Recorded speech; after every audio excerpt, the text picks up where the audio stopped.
My name is Tonya Curry, and this is this week's Acumen Media Report. It's entitled, "We Are All Tom London. The Emperor Was Always Naked." You've seen the horror story that is Helen Joseph Hospital, and we all felt Tom's trauma. South Africa raised 200,000 rand to help Tom get thoracic surgery to scoop out the pus that is fermented in his lungs after he suffered neglected pneumonia and suffered through a 2-week stay in hell. There's no need to rehash the story. The video says it all. We are all Tom London. This is the Acumen Media Weekly Report. Let's scratch the surface on the human struggle for the right to stay alive. You know when you get that niggly feeling in your tummy when someone is always on your mind? I hadn't spoken to Tom for about a month, and I was actually peeved with him because he hadn't called. I dropped a voice note saying, "Are you alive?" plus an expletive. You know what the response was. When I spoke to Tom, he was in Helen Joseph, coughing up blood, and he hadn't seen a doctor in 2 days. Shortly after that conversation, Tom lost his temper and a single video hit 6 million views, and Tom London became the biggest story in South Africa this week. They treat the patients like cockroaches. No doctor, I haven't seen one doctor walk up to a patient in our ward and go, "Good morning, Mr. So-and-so, how are you?" Nothing. They treat the patients with absolute disdain and disrespect. I'm talking about this from the young Wits medical students all the way up the chain at this hospital.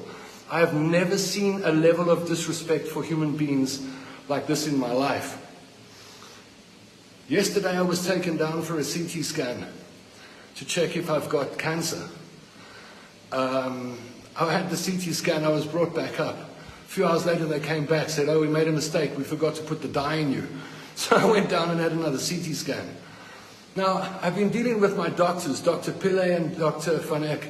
Every day they come and report back to me, they tell me what they're doing. Yesterday, a blonde doctor, some young blonde white doctor, she comes to my bed, looks at me, ignores me, starts writing in my file for 10 minutes, says absolutely nothing, and then announces that Dr. Pillay is no longer my doctor, I've got a new doctor. I asked why, and she said that he has handed his patients over to less complicated patients over to someone else. And she gave me the doctor's name, I can't remember. I haven't seen that doctor for 48 hours, so now I haven't had a doctor for 48 hours. Dr. Pillay, I don't know, Brew, you came and spoke to me every day. Just 2 days ago you said we're going to look awkwardly at each other for the next few days until we have your CT scans, and now you've ducked. Someone told me that you're writing exams at the moment. I don't know. Right? The guy opposite me, that doctor that comes every day, treats him with absolute disrespect. He's a human being who, when he talks to this guy who is in constant pain opposite me, he talks to him like this. The guy opposite me goes, "I'm in so much pain, doc," and the doctor goes, "Oh yes?" Just like that. Nothing. No doctor here calls you by name. Every doctor here assumes you're a hobo that's come off the streets. The doctors here are behaving like the patients are their little experiments. I've never, ever experienced anything like this in my life. I'm going to take you into the ward, and I'm not going to say much, but I'm going to show you some of the crap that's going on in this ward. Give me a second. Let's go to the ward. Oh, by the way, I'm lucky to be talking to you on this phone because last night as I was sleeping, a woman came into the room, took the phone from right next to my head and stole it. Luckily, the guy opposite me saw it, woke me up, said, "Tom, someone's just stolen your phone." I got another guy to call it, and I heard it ringing from down the passage, and I tracked her down to a ward where she was trying to remove the SIM card. So I'm very lucky to be talking to you on this phone. Let's go into Ward 8. The doctors here, you give doctors a bad name. All of you. Despicable human beings. Right? Here. Taps. What, do you think it works?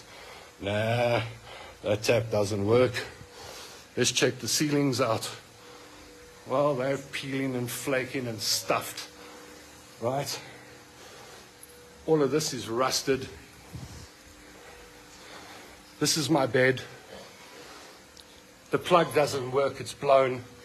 That's all rusted. I am so angry with you. This is the Helen Joseph Circus Hospital, where doctors experiment on you. Now, earlier on, I put a video up of the guy opposite me who was busy dying. I'm going to turn this camera around, right? He's dead. He died 20 minutes ago. He's lying there in that bed. He's actually gone. He's dead. Now, our government wants us to believe that the NHI is going to do great things for us. But here's just a few minutes in the day in the life of the Helen Joseph Circus Hospital, where the doctors talk about their cars and their clothes and their bonuses while people lie dying in front of them. When the doctors left the ward now, after this guy just died, they were laughing. Shame on you. Shame on you, Helen Joseph Hospital, but mostly shame on the doctors that think they have the right to call themselves doctors, that run around this hospital and treat every single patient like a cockroach. You, doctors, you're the cockroaches. You actually don't deserve to exist. Not the patients you're busy experimenting on and killing. Please share this video so people can see the state of South African healthcare. If this is what the NHI is, make sure it doesn't happen. He kicked open a hornet's nest. Politicians flocked to his bedside filled with empty promises and directives on what he should and shouldn't say. They don't know Tom. What politicians discounted is that thousands of people have experienced worse than what Tom endured, and many are here to tell their story, or they aren't even here to tell their story. Social media became flooded with a Me Too movement of another kind. We are all Tom London. Here are the terrifying facts. 86% of this country does not have medical aid, leaving 14% of us who can afford to go to Mediclinic. Here's another fact. 70% of our youth are unemployed. No surprise that 350 Rand doesn't pay Discovery, guys. The average hospital plan costs around 3 grand and the minimum wage is 5 grand. So we have grannies dragging themselves across the floor in Charlotte Macgregor Hospital to get to the next space in a never-ending queue that lasts for days. It's inhumane. We are not animals. But here's the thing. We know this. Every single South African knows that a state hospital casualty is going to be hell. Yet none of us say it. Today, Tom is in Mediclinic, where they've struck a deal to do his operation at a discounted rate of 275,000 Rand. Add the hospital fees and you're at the 300 grand mark. That's from the sublime to the ridiculous. Who can ever afford that? Alistair, a friend of Tom's, opened a Back a Buddy campaign and the rand started to drop in like a lifeline into Tommy's veins. 50 Rand, 100 Rand, and some generous as 5,000 Rand. But no massive donations from any corporate company. And you want to know why? They're too scared. There is a ticking time bomb that's already gone off, and now it's the kindness of Mzansi that is left to pick up the pieces. I have so many questions, but before I ask them, please, can you contribute to help my dear friend? He's a good guy. He's scared. He helps people. He lives a simple life. He has a talent for broadcasting, and he will champion the people's cause. Please save my Tom's life. $50 goes a long way. There's a link both in the article, on the website, and in the YouTube channel. Please contribute. Please do it now. We need every cent you can give. My own questions, though, are not directed at Helen Joseph and our Health Minister, Aaron Esidimeni Motsoaledi. The media have not done an exemplary job at bringing them to account. My question is for Mediclinic. There is 200,000 Rand on the table. This is the biggest media story in the country. Have a heart, guys. Why are you denying crucial and critical healthcare to Tom London? He was told yesterday that he may have to go home to stop the Bulls rocketing. Who turns away 200 grand? How sick do you have to be to do that? I think public healthcare is just the start of this horrific story. Private healthcare works like a mob. If you don't have money for protection, you might die or disappear. Last week there was no weekly report because I myself was in hospital. Nothing dramatic, just a pinched nerve. I'm a big fan of Netcase Bay Hospital because they fixed my mom and they fixed me when I had septicemia a couple of years ago. I'm also very lucky to know some of the doctors personally, and here's the important bit. I pay for medical aid. I have a hospital plan for myself, and that's excellent. And I pay 10,000 Rand a month to Discovery for my mother's medical aid. Yes, you heard me right. That's without levies, etc., which is about another 3K. So, well, who has that kind of money? We don't have it. We make sacrifices. We are lucky that we can sacrifice. 86% of our nation can't. While I was in the hospital, a physio came to my bedside twice. The first time to see how I was feeling, and the second time to ask me if I could walk. I could. She made me walk. I did. The bill came to 600 Rand. How? Did I receive any physio? No. Did she supply me with aids to assist my back? Nope. Did she teach me exercises or even give me one of those stretchy bands? Absolutely not. So her walk by while she was on duty that took a total of 3 minutes cost me 600 bucks. I could have added that money to Tom's BackaBuddy account. And you know what? I did. I'm not paying because you said hello. We are all Tom London. Why are we so frightened of the medical profession? Is it because we are at our most vulnerable? I knew Tom was going to dominate this piece of writing, and I'm unapologetic about it. Tommy, you get better now. The nation needs you and we are behind you. Corporate South Africa, private healthcare, public healthcare, wakey, wakey. It only takes one person to say the emperor is naked for the facade to fall. It does not take 600 bucks to ask a person if they can walk. Rise, my country. Right, what did you miss this week? I read the news so you don't have to, and my goodness, it was a tsunami of media. The top story today, and likely for the whole of next week, is that Praveen Gordhan has passed away. Earlier today, and that's one of the matters one has been working on, South Africans woke to the sad news of the passing of former Minister Praveen Gordhan. When I think of this man, I have such mixed emotions. I used to love him very much in the Zuma years. I actually wanted him to be our president. I met him and he was a real gentleman. My friend worked for him and said he was a man of great integrity. And then he took hold of the SOEs and we saw him sell South African Airways for 50 bucks and make its debts disappear and reappear and disappear and reappear again. I guess they got him in the end. Remember that right-hand man of his, Mcebisi Jonas? Well, he left politics after he turned down 600 million Rand in cash from the Guptas. Mr. Jonas knew something we don't know, something Gordhan knew though. God knows too. Rest in peace, Praveen Gordhan. Thank you for the times that you did good. We watched shocking court cases unfold. The pig farm murders become more grotesque as we learn that not one but two women were fed to the swines. One of the accused cried in court this week as reality started to set in. This is no animal farm, you heartless villains. The Middelburg farmers were also in court after allegedly setting two sheep thieves on fire and then burying them in a shallow grave. The courts were churning them out this week as 7 cops and an informer were charged with extortion. Extortion. A new realization for South Africa. We all knew. We are all Tom London. We just never say anything. I don't think I've ever been stopped by a cop who didn't try to solicit a bribe. Have you? Zizi Kodwa was back in court and that's been postponed until October. Senzo trial has become far too complicated to follow, but my ears pricked up when Chico Twala announced that his son Longwe was a raging drug addict and an overall wrong'un. I'm not interested in the Senzo case. Look, I know they won't find him guilty for the Senzo. I know him.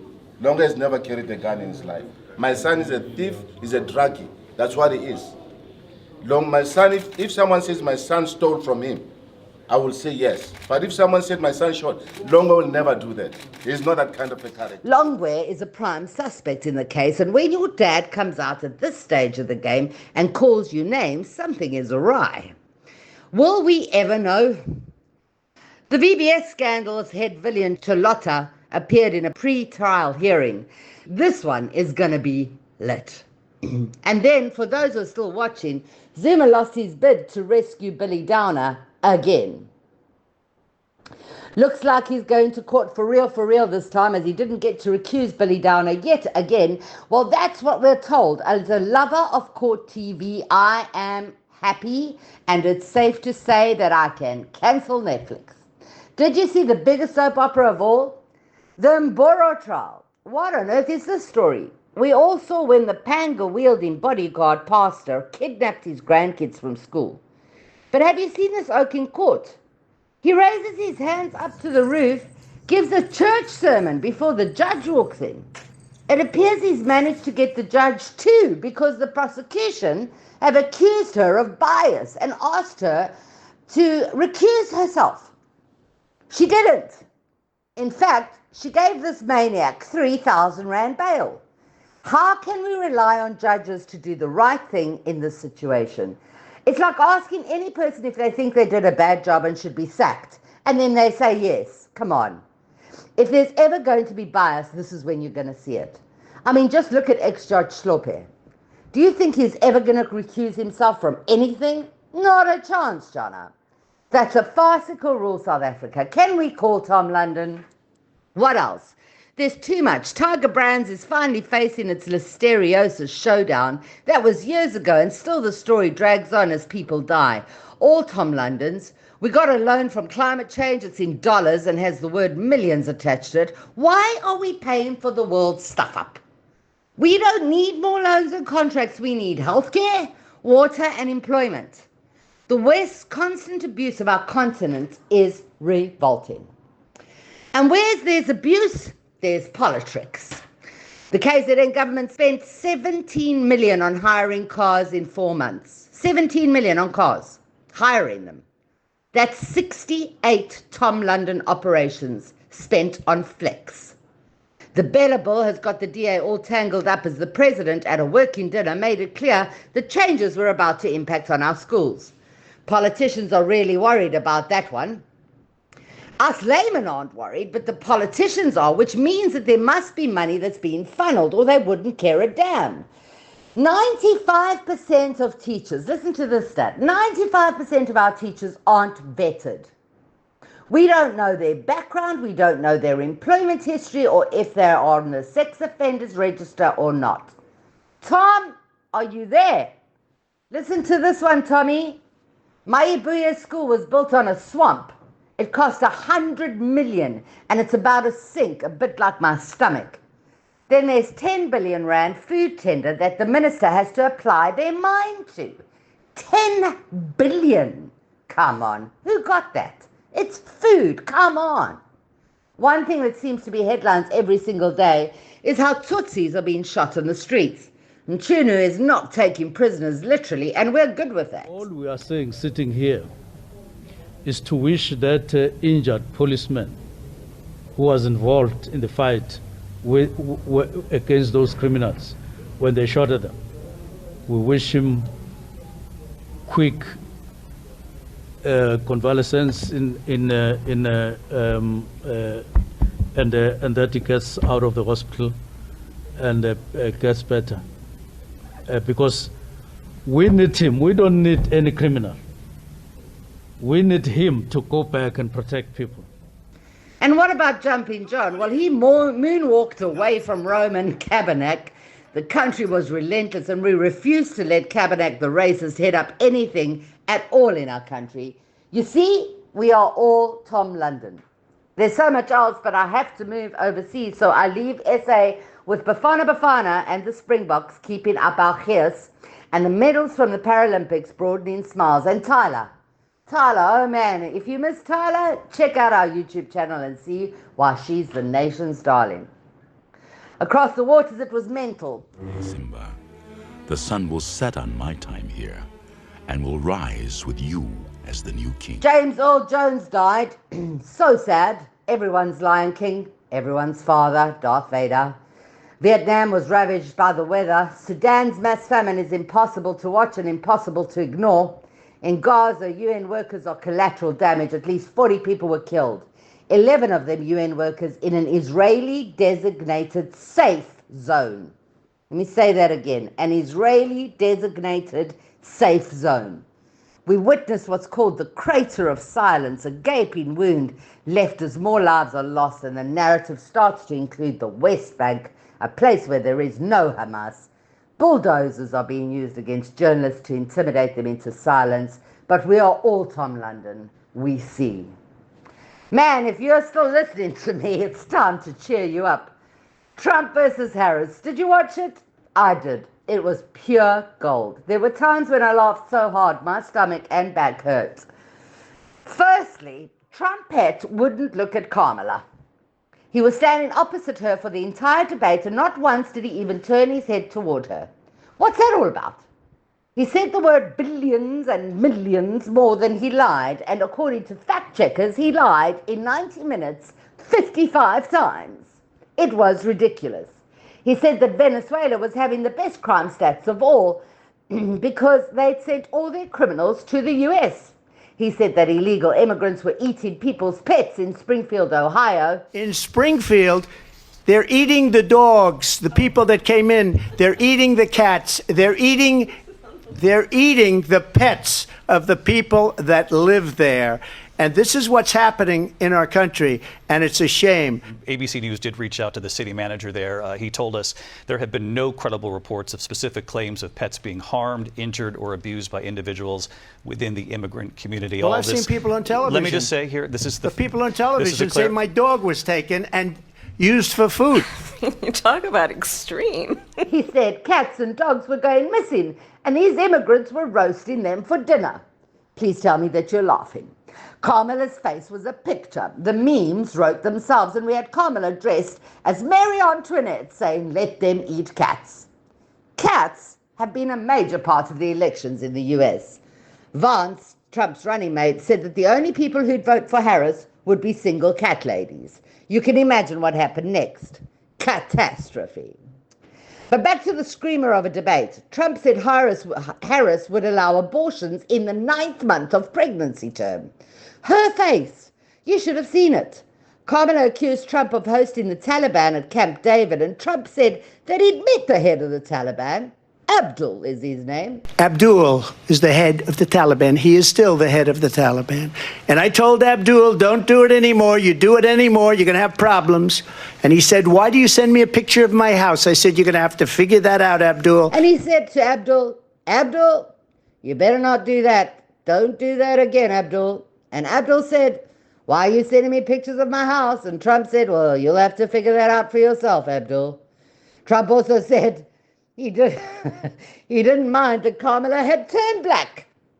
Guys, a comedy special by Cat Williams isn't this funny. Does America see what's going on? Where is their Tom London? The emperor is truly naked. And then Taylor Swift. I'm an Oasis fan, so I can't with the Swifties, but you guys do you. Trump used AI to fake Taylor Swift endorsement. Yes, he did that. Even Abdul knew it was fake. And then Swift, in tears with her family, justified how she can't vote for Thumpy Trumpy. She banged on about her body, her choice, about abortion laws, and said Kamala is an empowered woman. And then she did this. She completely endorsed Kamala Harris with a perfect picture of herself and her cats. Classic. If I didn't like her, I'd like her. Just so you know, I'm not a Harris fan either. This chick kept telling us about what she'd do during this debate, but she's been sitting in that office with Sleepy Joe for 3.5 years, and she never did a damn thing. America needs a Tom London. One more story. Kate's back. See the video and the photo shoot they did? It was not very demure.